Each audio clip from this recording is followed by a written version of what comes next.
Oi, meu nome é Breno, sejam muito bem-vindos ao meu canal. Esse é o Enquanto Tudo Permanece. Se você não conhece, aqui a gente fala sobre arte, moda, cultura, livro, comportamento, viagem, série. Uma série de assuntos pensadas em uma perspectiva talvez minoritária que não seja atravessada por um poder discursivo hegemônico. Estamos pensando em outras narrativas de mundo aqui. O conteúdo está sendo produzido de uma forma totalmente independente, a gente está no momento inicial, então seria muito importante, antes de tudo, que você se inscrevesse, deixasse o seu like e ajudasse a fortalecer esse rolê, beleza?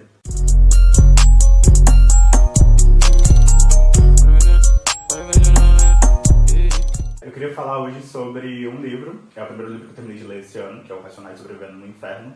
O livro foi lançado ano passado pela Companhia das Letras e, mais do que compor um vídeo sobre uma análise, crítica, resenha, é mais para dialogar com você, jogando alguns pontos de reflexão e percepção sobre essa leitura que eu tive esse ano. Inclusive, um dos movimentos de autocuidado que eu decidi ter comigo mesmo esse ano é desenvolver e trabalhar um pouco mais o meu hábito de leitura. Eu acho que é algo que vai ser essencial.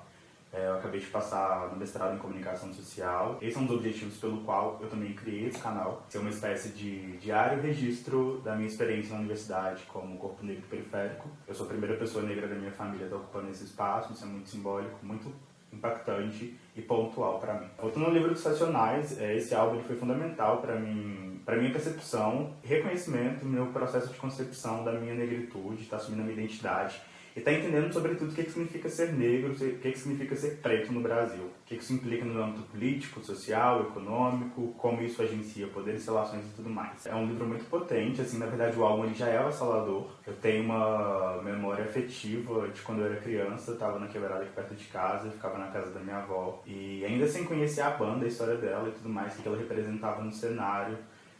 Eu lembro que tinha alguns vizinhos que estavam escutando e tinha essa parte aqui que me marcou muito. 60% dos jovens de periferia sem antecedentes criminais já sofreram violência policial. A cada 4 pessoas mortas pela polícia, 3 são negras. Nas universidades brasileiras, apenas 2% dos alunos são negros. A cada 4 horas, um jovem negro morre violentamente em São Paulo. Aqui quem fala é Primo Preto, mais um sobrevivente. Eu lembro de ter ouvido isso, de ter sido uma experiência bem impactante. Uma das coisas interessantes para a gente pensar numa perspectiva quase sociológica é que o livro dos Racionais, esse prefácio, ele é escrito e já no começo dele é apresentado para a gente 3 momentos de massacre, de chacina, de morte, de extermínio, de violência do Estado contra populações negras, pobres e periféricas, que fazem parte da nossa história e que são, de certa forma, invisibilizadas, assim. E como compreender esses processos fazem a gente se perceber no tempo hoje, em 2019, criando pontes e diálogos. Então, o livro já começa apresentando, assim, pra gente ser contextualizado com a obra O Massacre do Carandiru, que é provavelmente um dos maiores massacres do Brasil, onde mais de 111 pessoas foram mortas, a maioria delas em réu primário, aguardando julgamento, mortas pela polícia, mortas pelo Estado. Eu quero pensar futuramente, inclusive, trazendo no canal uma questão sobre encarceramento em massa, punitivismo e tudo mais.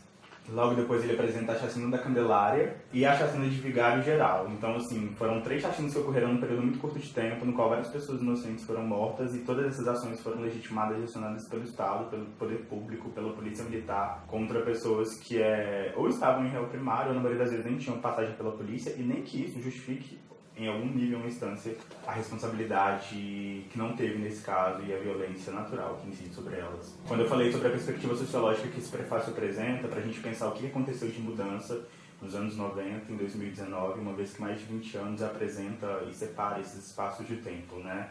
Esse livro ele apresenta esse contexto já no começo, porque, segundo o autor, ele pensa que é como se a periferia tivesse percebido que existe uma violência estrutural, institucionalizada, permeada, promovida e acionada de forma cíclica e sistemática pelo Estado. Esse processo de conhecimento, de percepção e de reconhecer essa violência como algo que ocorre cotidianamente, que não é uma experiência isolada, é fundamental para a gente estar entendendo o que vai ser o álbum dos Racionais Sobrevivendo no Inferno.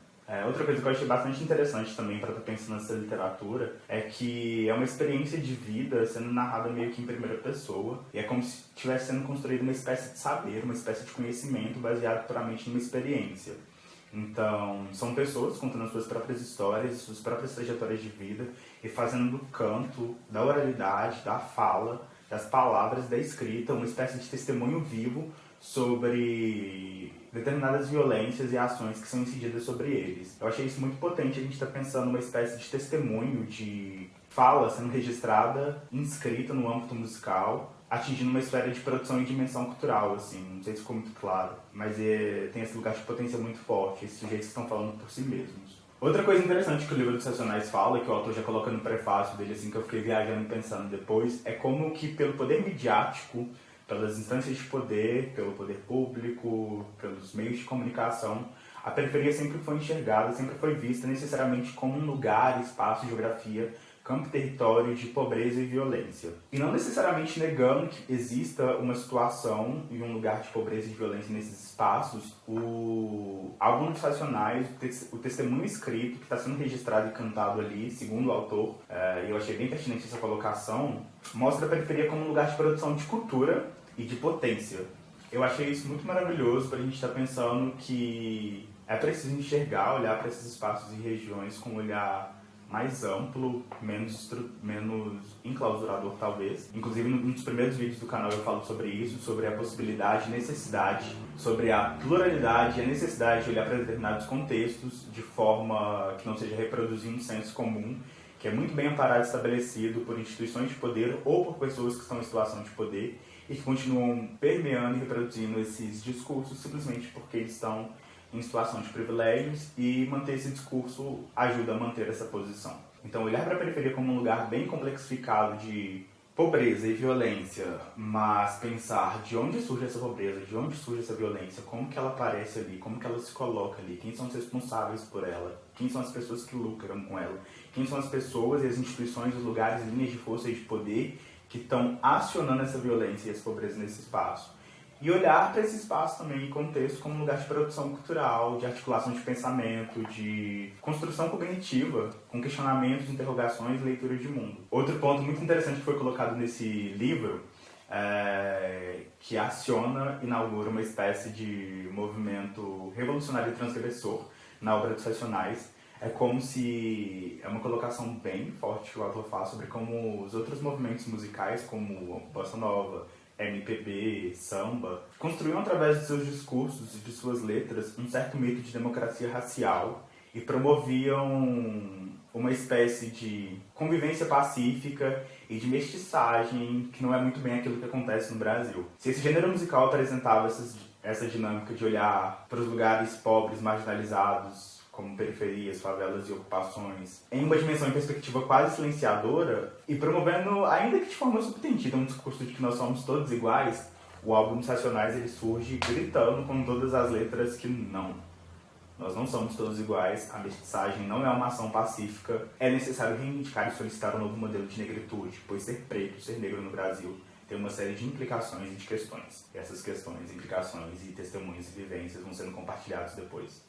Outra coisa que eu achei legal é que nessa narrativa, nesse testemunho que está sendo feito, que está sendo elaborado, nesse pensamento que está sendo construído, existe um olhar dos próprios sujeitos em relação ao lugar no qual eles estão inseridos, contextualizados, esse espaço de vivências, sobre perceberem a si próprios em uma dimensão em que eles não podem ser muito bem julgados. E aí você vai ter que ouvir o álbum para entender mais ou menos o que eu estou falando, mas nas próprias letras e canções a gente vê isso, por exemplo, algumas pessoas em situação de droga, de marginalidade, de pobreza, e outros sujeitos construindo narrativas de uma forma que eles não podem ser culpabilizados em uma perspectiva de dimensão única. Por fim, um dos movimentos mais interessantes que o Racionais faz nesse álbum Sobrevivendo no Inferno é se apropriar de uma certa narrativa do cristianismo em uma perspectiva de marginalidade. Então, se no primeiro momento a gente pensa as religiões de matriz africana como algo diretamente ligado à identidade do negro no Brasil, que é algo que inclusive faz todo sentido, o álbum ele vai partir e agir dentro de uma certa lógica de identificação com movimentos neopentecostais que estavam sendo feitos por igrejas evangélicas em periferias, favelas e quebradas nos anos 90. Então, hip hop dentro dessa obra, dentro desse contexto, dentro desse álbum que está sendo lançado, ele faz isso de uma forma muito forte. A forma como ele vai lendo os salmos, a forma como ele coloca uma cruz na sua capa, conselhos que são dados literalmente por uma espécie de pastor que quer salvar as suas ovelhas, mas não é numa dinâmica, numa lógica, num raciocínio, numa possibilidade de pensamento puritana ou moral, mas é alguém atravessado por uma violência, por uma realidade muito forte e que está buscando uma certa espécie de redenção que nunca talvez seja atingida. Eu achei esse livro sensacional. Tanto o livro quanto o álbum foram muito importantes para mim. Na verdade, o álbum eu já conhecia antes, o livro eu terminei de ler agora. E foi uma leitura muito rica que eu fiz esse ano, eu queria compartilhar essa experiência com vocês. Esse tipo de literatura é algo que está me interessando bastante nesse momento, pensar a produção cultural, seja no âmbito do cinema, da arte, da fotografia ou da música, como uma espécie de testemunho de pessoas construindo as suas próprias memórias e registros de vida. Se você já leu o livro, se você já ouviu o álbum, deixa aqui nos comentários qual foi a sua percepção. Eu curti bastante, achei bem essencial, uma leitura muito foda. É algo que eu estou recomendando para as pessoas que eu gosto. E fora que o livro, além de ter apresentar as letras do álbum depois, numa dimensão bem de poesia mesmo, ele tem um registro fotográfico sobre esse período da banda que eu achei muito foda. É de uma importância surreal o que isso significa pra gente pensar Brasil, pra gente pensar a sociedade. É uma construção de pensamento muito rica, é uma investigação de mundo, de espaço, de sociedade muito potente, sobretudo. Não à toa, o livro, ano passado, ele foi indicado como literatura obrigatória da Unicamp. Uma das notícias que me deixou mais feliz. Pensar essas vivências e esses atravessamentos de mundo em uma perspectiva que realmente precisa incidir construções e fabulações de modos de saber e de se pensar. O vídeo de hoje era basicamente isso, não é uma análise crítica, não é uma resenha como eu falei no começo, é só sobre alguns pontos que eu achei muito potentes, queria trazer de forma breve aqui e compartilhar com vocês. Leiam esse livro, escutem Racionais.